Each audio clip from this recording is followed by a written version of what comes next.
就在今天，观众朋友，我们一起来看到川普这个任内第一次访问亚洲。今天的重头戏在日本，他跟日相高市早苗两个人同框，而高市呢，他紧张到睡不着觉。听我讲到这，你以为日本矮一截吗？真实的情况恐怕刚好相反。对，没错。事实上，川普这次来到亚洲来访问来说的话，当然这个美国在亚洲最重要的盟友就是日本，所以毫无疑问，他访问最多天的这个地方就是日本。那他今天呢，跟这个高市早苗见面。那高市早苗，我们刚才看到他们两个见面的这个画面，事实上，这个两个人看起来是气氛还蛮融洽的。那高市在整个他们两个的会谈里面来说，一开始先跟他说，有一点 delay， 我跟这个川普总统不好意思。然后他的意思，他为什么会 delay， 就是说，因为我刚才跟川普总统一直在看这个美国今天这个进行的美国职棒的世界大赛，那道奇跟蓝鸟的比赛，他还说当时我们还看到就是说，这个大谷在的这个队还领先1分，所以看起来两个人气氛还蛮好的。那当然了，除了这个做足准备之外，我们知道说，事实上这个高市早苗被誉为叫做安倍的继承人嘛，所以那他这一次还打了安倍牌。你看一下，事实上他就引领了这个川普总统呢去看了很多东西。那这是什么东西呢？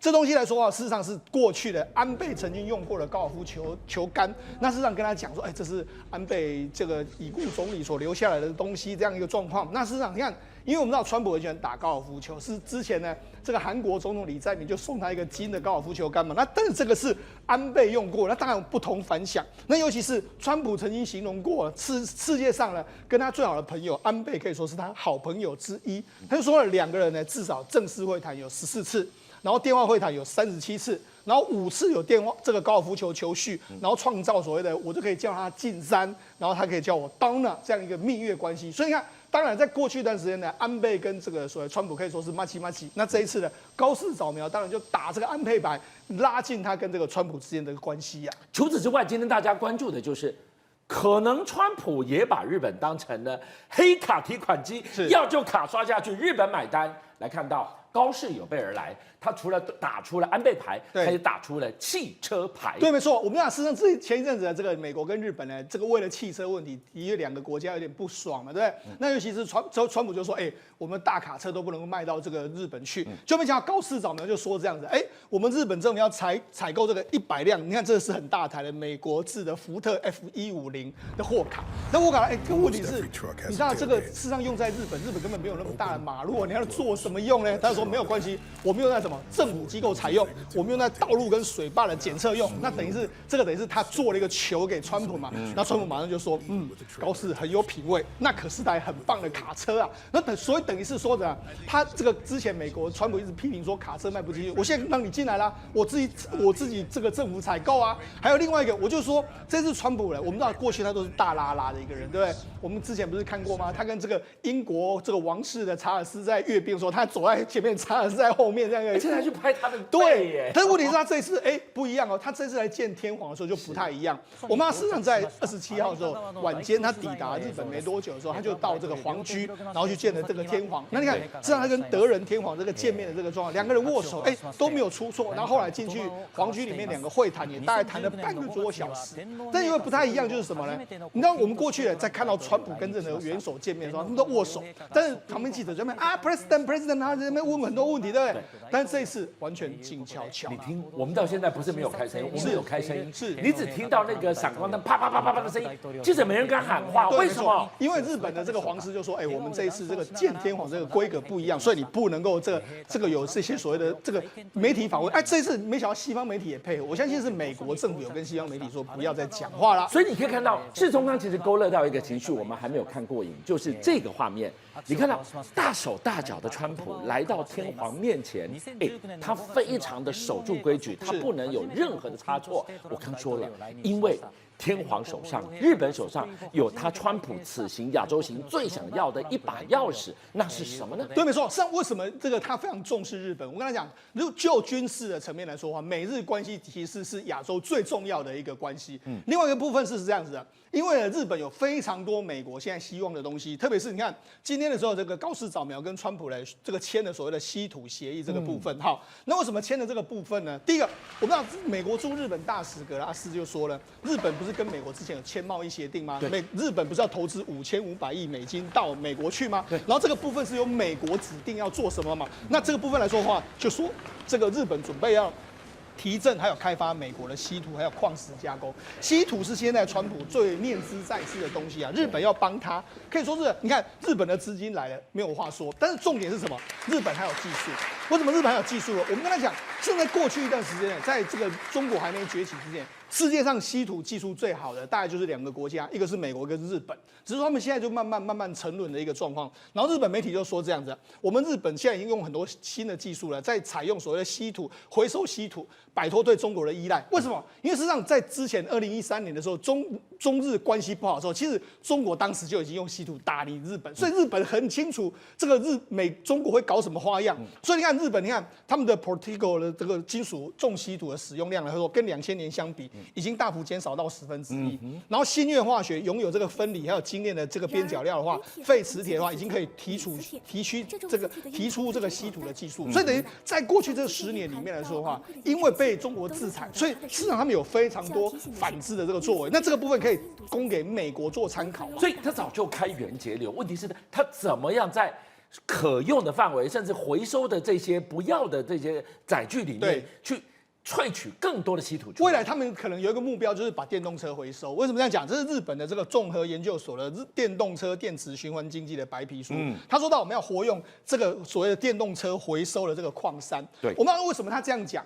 他们就说，到日本到去年为止来说，大概9.4万辆的2手电动车的出口到海外去，就是海外还有人要用这个电动车嘛，然后占日本电动车的销售量在80%以上。他说这个有点可惜，为什么？因为预估这个相关稀土的这个原料，因为这里面有非常多稀土。我们曾经说过，一台电动车上面的锂啦、钴啦，那些都是稀土嘛，我把它回收就好了。他说外流到稀土的这个总量大概是4300吨，然后价值大概是1.15亿美金。所以未来我们就把这些留在日本，然后把它提炼出来之后，我们就可以摆脱对更多新的稀土的这个需求了。如果日本的稀土这么厉害的话，为什么第一站不是选在日本，而是选在马来西亚呢？现在是这样子啦，川普是越多越好嘛，对，反正稀土不嫌多，所以那前一阵子不是这个他跟这个澳洲总理见面的时候，他还说我们明年之后稀土就会多到像山一样。可问题是有可能吗？我觉得他当然知道不可能。所以你看他第一站的时候，他也来到这个东南亚。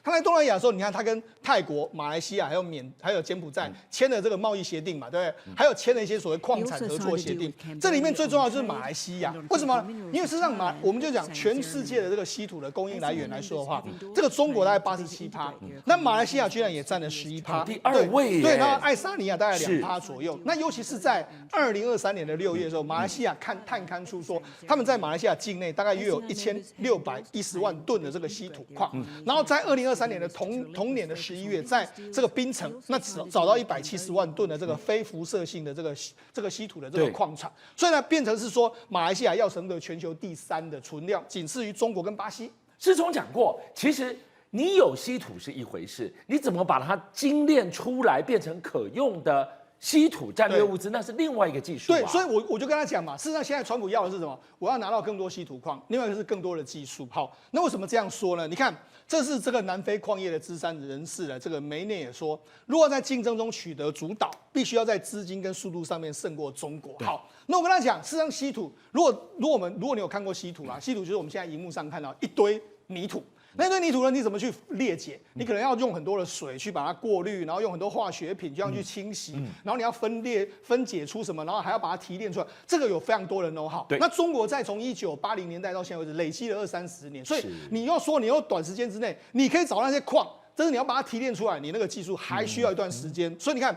BBC 就说，西方在稀土去中国化的这个所谓供应链呢，至少还需要5年左右的时间。5年左右，事实上大部分不是矿产的问题，是在技术方面的这个问题。那为什么这个西方世界要这么紧张呢？为什么川普要这么紧张？没有错，在这一次的这个所谓他们的协议里面，可能中国今年不会对稀土进行所谓的管制，但是可能延1年啊。如果在明年说，我会变成被他掐了脖子，那为什么这个美国这么紧张？因为德国有不一样的做法。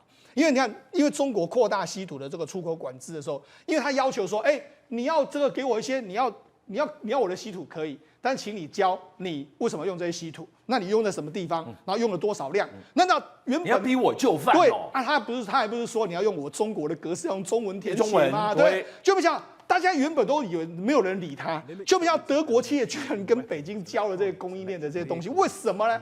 因为德国的汽车很多东西都需要稀土，我没有就不行。美国可以跟你呛钱，问题是欧洲不行啊，所以德国就因为95%的这个稀土来自中国，所以你看德国已经某些程度来说对美国妥协，所以我才说嘛，川普这一次来的话，当然希望跟这个中国达成稀土延后1年管制的这个作为，但是他还是要为这个做准备啊。所以你看他这次来日本、来马来西亚，念兹在兹的都是稀土的供应链。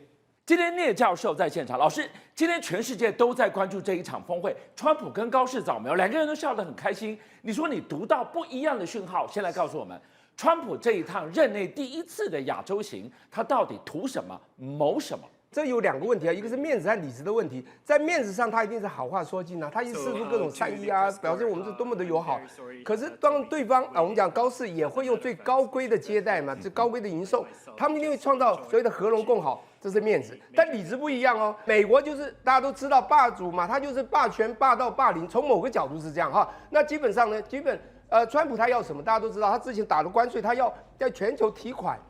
日本是他提款机的一个重要的钱还不少的提款机，所以他基本上今天来不能说是讨债，最少说谈清楚我要的东西你什么时候给啊，这是一个。第二个呢，包括他现在知道科技上在稀土处处被对岸质押之后，他其实在全世界都要去寻求，只要能够协助他的在这个技术上、稀土的技术上或稀土有它的储量上，都想拿到，这是他想要心中表面善意去跟高市谈的。可是高市呢要的是什么？我们美日一家人，我用我的以前的王牌，我的恩师这个安倍晋三，以前跟你那么友好，我们一样友好，我们谈美日同盟，但是这个是里子的问题啊，这不太一样，因为他们想的不一样，这叫同床异梦。哦，我要你的稀土，但他要你的保护，美日安保的概念。好啦，现在这个重头戏在于后天在韩国，川普、习近平的美中阿丘吧，我就问。川普从马来西亚，我们刚才听了，马来西亚一直来到日本，要的就2个字：稀土。他拼命要稀土，那他手上还有牌吗？很可怜呐，川普从头到尾他有一个很强的牌，西洋拳就是叫做关税，打到最后关税，全世界都被打趴了，大家痛到不敢讲话。可是有一只龙很厉害。他不是跟你打没有关系，他还有尾巴扫你，他扫出稀土，扫出锂电池，扫出一堆东西。他发觉关税不对，他开始去用别的政策，发觉还不一定赢。他用这个所谓的港口这个服务费等等的，来了一堆，发觉都不会赢。他发觉他现在问题出现，他政策失焦了，他开始乱套了，他必须要去来稳定他的盟友。然后当然到了这个庆州之后呢？这个 FFA 非常重要，他一定会急着想跟这个习近平做他的交易的艺术的那一套，再跟他这个摸一摸这个摸机一下，一定想要让这个对岸呢能够软化，跟他做所谓的在稀土不要他质押的这个做法。但是现在有点困难了，因为基本上他没有牌了，他桌上牌基本上打完了，只剩可能只有1张。什么牌？我跟你讲，台湾牌。台湾牌，你知道吗？对。所以。现在你说川普已经没有牌了，只剩台湾牌。台湾一直不在局里，我们以为，其实我们一直都在牌桌上，偷偷把我们卖掉啊！一直都在牌桌上，他看得到，它太小，但它很重要。各位，关税的时候，台湾的关税什么时候定出来？是从欧洲、日本、韩国全部定完之后定台湾。他拼凑这个机器人大机器人，他当时最后找到台湾，是因为他要这个脑机器人呢，这个制造机器人，他必须要脑台积电。那时候台湾最后，现在他一样拿着这个就是川普1.0版的这个比肩理论，这个比肩好重要，他到最后的时候要把这个牌亮出来，那告诉那个比肩就是说台湾多大，就是一个比肩点一点这么小的地方，对岸就会痛啊，所以他用这比肩去夺对岸会痛啊，所以呢，习近平说我不要被你夺，我不要被你夺，这就是他的牌啊，他最后就是要跟对岸，谈这个牌，这个太重要了。57报新闻的所有好朋友，俊相又来了，谢谢大家。是你们的订阅数加持了我们，让我们在4月6号中午过后破100万了，多不容易！你知道每一天晚上9点到11点，他在播的时候，我要盯着直播人数升还是跌，一觉醒来我要去看有多少人来点阅。一段时间你们给了我100万的订阅，真的无限感激。最后我要跟大家瞪眼看，再一次谢谢你们大家，同时请介绍更多好朋友来支持57报新闻，俊相还有优秀的57报新闻团队会继续为大家每一天挖真相。Come on, come on, come on.